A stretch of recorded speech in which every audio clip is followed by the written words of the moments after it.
तीर्थराज प्रयाग की पावन त्रिवेणी पर महाकुंभ का महापर्व शुरू हो गया है। महाकुंभ की महिमा ही ऐसी है कि जाति धर्म ऊंच नीच का फर्क यहां मिट जाता है। यहां पर रहती है तो सिर्फ आस्था, आस्था और आस्था। क्या आप जानते हैं कि आखिर क्यों इतना पावन माना जाता है महाकुंभ? आखिर क्या है महाकुंभ का महात्म्य? आज हम आपको बता रहे हैं महाकुंभ की कहानी।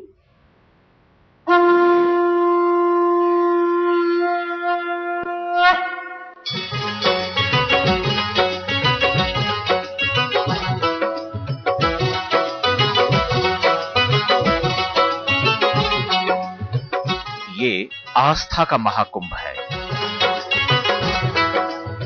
ये भक्तिभाव में डूब जाने का महाकुंभ है। ये जीवन को तारने वाला महाकुंभ है। ये अमरत्व का शंखनाद है। तीर्थराज प्रयाग में गंगा, यमुना और सरस्वती की पावन त्रिवेणी पर लगा है आस्था का महाकुंभ।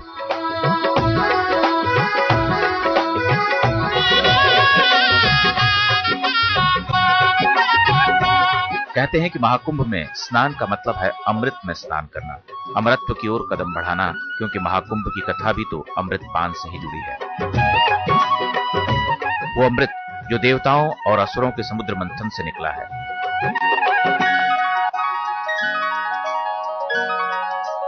बारह वर्षों में सबसे पहले चंद्रमा, उनके ऊपर आते हैं बृहस्पति और उनके ऊपर आते भगवान सूर्य। तो सूर्य प्रकाशवान है, बृहस्पति ज्ञानवान है, तो भगवान सूर्य का प्रकाश पड़ता है बृहस्पति पर और बृहस्पति का जो तेज है वो जाता है चंद्रमा में। और जब चंद्रमा में जाता है, जो पुण्यकाल उस समय होता है, उस दौरान में कुंभ नगरी में उनका अमृत वहां बरसता है।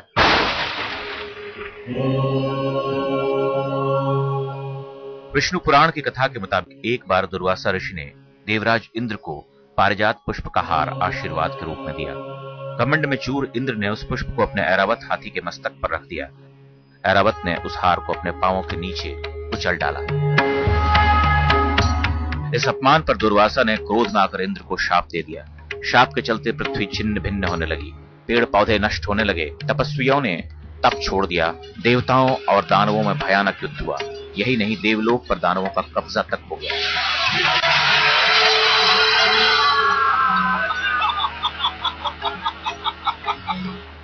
ऐसे में सारे देवता ब्रह्मा जी के पास पहुंचे। पूज्यवर, इस अनिष्ट को टालने का आप ही कोई उपाय कीजिए। नारद, भगवान विष्णु ही कोई उपाय बता सकते हैं। वे जगत के पालक हैं। हर हर महादेव। सारे देवता विष्णु जी के पास पहुंचे और रक्षा की गुहार लगाई। तब विष्णु सभी देवताओं को लेकर महादेव के पास गए। भगवान शिव ने उन्हें समुद्र मंथन की सलाह दी। चरणों में प्रणाम। समुद्र में अनेक चमत्कारिक रत्न छिपे हुए हैं। हमें असुरों को समझाना होगा कि समुद्र से निकलने वाले रत्नों का आधा भाग लेकर वे देवताओं पर आक्रमण न करें। प्रभु, समुद्र के गर्भ में छिपी हुई संपत्ति प्राप्त कैसे होगी? समुद्र मंथन द्वारा। देवताओं को फिर से बलशाली बनने का मंत्र मिल गया था, लेकिन उन्हें असुरों को भी समुद्र मंथन के लिए तैयार करना था। किंतु वो अमृत मिलेगा कैसे? देवताओं और दैत्यों को मिलकर समुद्र मंथन करना होगा। इतने विशाल समुद्र का मंथन कैसे संभव है भोलेनाथ? उपाय हमने सोच लिया है। असुर मान गए। सारे देवताओं और दानवों ने मिलकर औषधियां इकट्ठी की, उन्हें क्षीर सागर में डाला। इसके बाद मंदराचल पर्वत को मथानी बनाया गया और नाग वासुकी को नेति, और फिर शुरू हुआ समुद्र मंथन।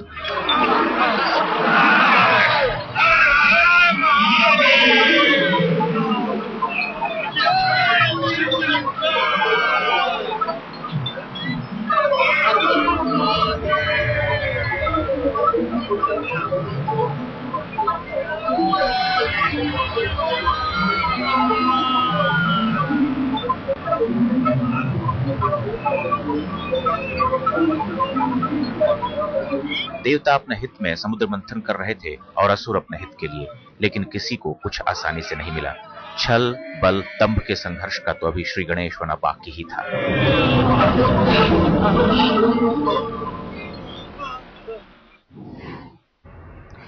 समुद्र मंथन से कामधेनु, शंख, अप्सरा जैसे तमाम रत्न निकले तो हालाहाल विष भी निकला। ये विष पिया भगवान शिव ने, उनका गला नीला पड़ गया, जिसके चलते वो नीलकंठ भी कहलाए। लेकिन समुद्र मंथन तो हो रहा था अमृत के लिए, अमृत भी निकला, लेकिन मिला किसको?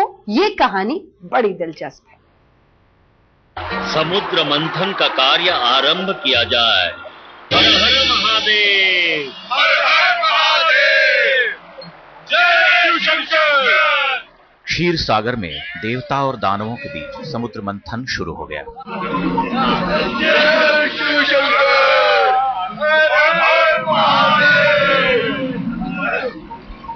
इस मंथन का नतीजा भी निकलने लगा। समुद्र मंथन से 13 रत्न निकल चुके थे।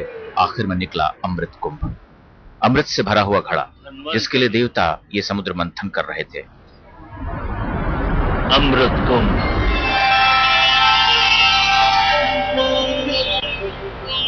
इस घड़े पर ही देवराज इंद्र की नजर थी। उन्होंने अपने बेटे जयंत को आंखों से इशारा किया।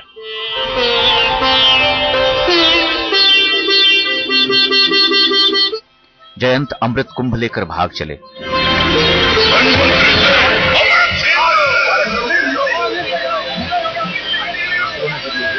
तो उन्होंने जयंत का पीछा किया। एक बार फिर देवताओं और असुरों में भीषण संग्राम छिड़ गया। अमृत कुंभ के लिए 12 दिन तक संघर्ष चलता रहा। इस बीच जिस अमृत कुंभ को लेकर जयंत भागे थे वो 4 जगह छलक गया। देवताओं का भी अधिकार है। अमृत पर सच्चा अधिकार केवल दैत्यों का है। समुद्र मंथन में देवताओं से अधिक परिश्रम दैत्यों ने किया। देवताओं ने भी दैत्यों के समान परिश्रम किया है। पहली बार हरिद्वार में पावन गंगा में अमृत कुंभ छलका।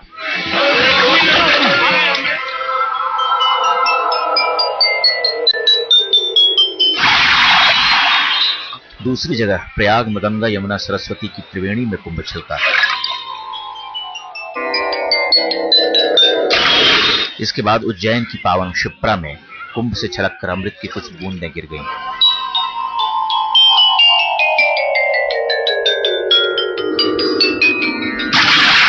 और फिर नासिक की पवित्र गोदावरी में कुंभ की कुछ बूंदें छलक गईं।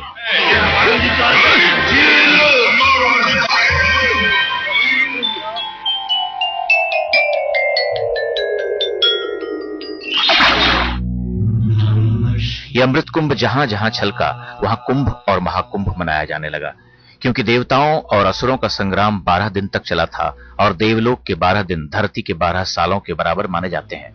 यही वजह है कि महाकुंभ का एक पर्व एक तीर्थ स्थान में 12 वर्ष में एक बार मनाया जाता है। यानी हर तीसरे साल इन चारों तीर्थ स्थानों में किसी एक जगह महाकुंभ लगता है। समुद्र मंथन हुआ, समुद्र मंथन में से उसमें समुद्र मंथन के समय से जब उसमें अमृत निकला तो अमृत का कलश देवताओं के राजा बृहस्पति ने, इंद्र ने मिलकर के जयंत को दे दिया।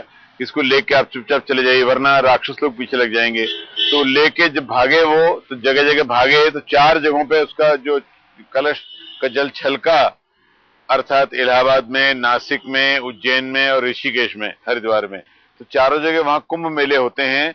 विशेष रूप से जब मकर राशि पर सूर्य आ जाए या बृहस्पति आ जाए तो अलग अलग जगहों पे होते हैं। पूर्ण कुंभ होता है 12 वर्ष बाद।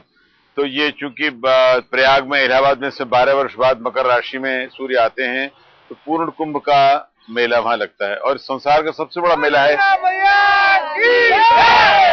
इस बार तीर्थराज प्रयाग में महाकुंभ का योग बना है। ये मन के सारे कलुष को धो लेने का मौका है। ये अमृत स्नान का मौका आया है। सारे पापों को धो लेने का मौका आया है। लिहाजा सारे श्रद्धालु जैसे तैसे प्रयाग पहुंचने की तैयारी कर रहे हैं। दिल्ली में रवीश के साथ अनूप श्रीवास्तव, इलाहाबाद, आज तक। पुराणों में जो कहानी कही गई है उसे माने तो महाकुंभ के दौरान गंगा जल में अमृत का वास हो जाता है। मान्यता तो यह भी है कि मौनी अमावस्या और वसंत पंचमी में अगर संगम में डुबकी लगा ली जाए तो मोक्ष का रास्ता खुल जाता है। यही वजह है कि देश विदेश से करोड़ों श्रद्धालु महाकुंभ में खिंचे चले आते हैं।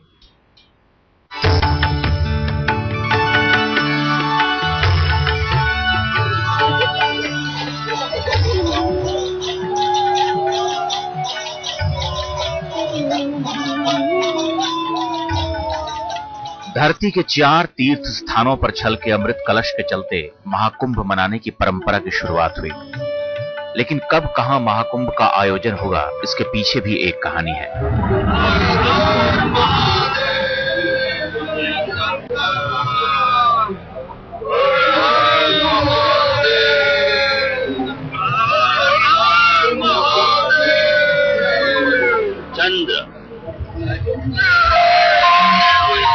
पुराणों की कथा के मुताबिक समुद्र मंथन का पूरा ताना बाना अमृत कुंभ के लिए ही रचा गया था और अमृत कलश की रक्षा की जिम्मेदारी 4 देवताओं को सौंपी गई थी। ये 4 देवता थे गुरु यानी बृहस्पति देव, सूर्य, शनिदेव और चंद्रमा। इन देवताओं और ग्रहों की स्थिति के मुताबिक ही तीर्थ स्थानों पर महाकुंभ का आयोजन होता है। सूर्य जब मेष राशि में आए और बृहस्पति ग्रह कुंभ राशि में हो तो हरिद्वार में गंगा के तट पर लगता है महाकुंभ। सूर्य जब मेष राशि पर हो और बृहस्पति सिंह राशि पर आए तब महाकुंभ उज्जैन में शिप्रा के तट पर लगता है। जब गुरु सिंह राशि और सूर्य भी सिंह राशि में हो तो महाकुंभ गोदावरी नदी के तीर पर लगता है। और जब सूर्य मकर राशि में हो और बृहस्पति वृषभ राशि में हो तो महाकुंभ प्रयाग में गंगा यमुना के संगम तट पर लगता है। जी, असल में प्रयाग में तो त्रिवेणी तट है। असल मानते हैं इधर तो गंगा स्पष्ट दिखाई देती है, गंगा सफेद धारा वाली गंगा आती है। तो दूसरी ओर से काली सांवली धारा वाली यमुना जी आती हैं और अंतः सलिला में अंतर से निकल के सरस्वती जी मिलती हैं। तो गंगा यमुना सरस्वती तीनों नदी मिलती, गंगा है, यमुना है, सरस्वती, तीन नदियां मिलती हैं। और वहां भारद्वाज ऋषि का आश्रम भारद्वाजपुरम है। प्रयाग में 12 साल बाद एक बार फिर महाकुंभ का पर्व आया है। मकर संक्रांति से महाकुंभ शुरू होकर 10 मार्च को महाशिवरात्रि के स्नान के साथ संपन्न होगा।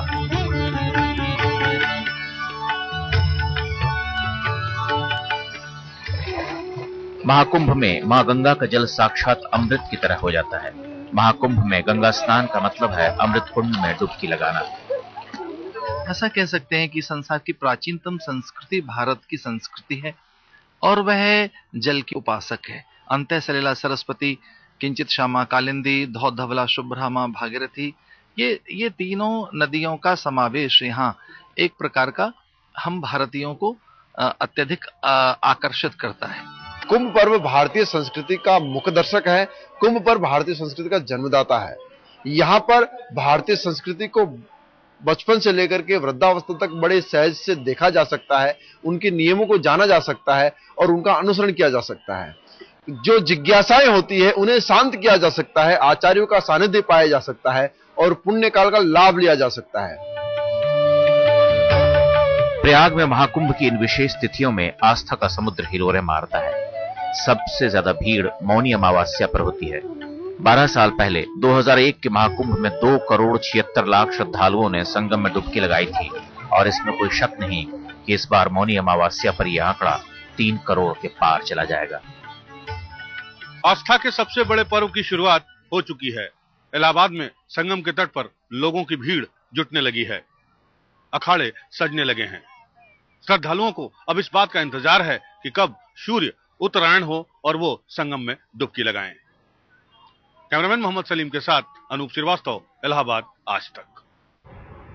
महाकुंभ धरती पर आस्था का सबसे बड़ा पर्व है। अगर महाकुंभ प्रयाग में हो तो इसका महात्म्य और भी बढ़ जाता है।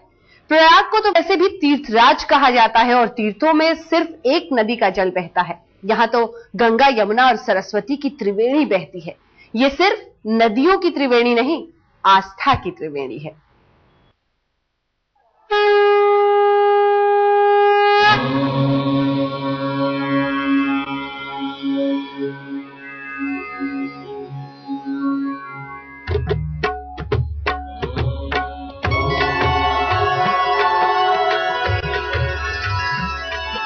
हर डुबकी प्रतीक है विश्वास की,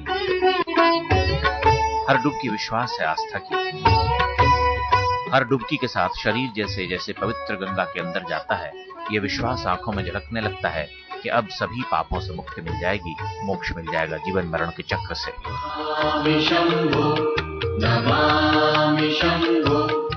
प्रयाग के महाकुंभ का इंतजार 12 साल तक किया जाता है ताकि एक डुबकी लगा सकें उस पवित्र जल में जो संगम है 3 संस्कृतियों का,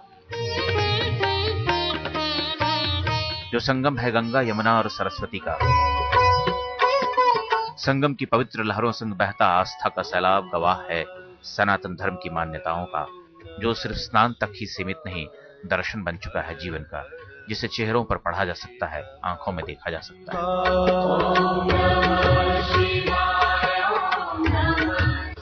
धर्म ग्रंथ, शास्त्र और पुराण बताते हैं कि प्रयाग देवनगरी है, जहां 3.5 करोड़ से ज्यादा तीर्थ स्थान है, जहां कण कण ईश्वर की महिमा का बखान करता है।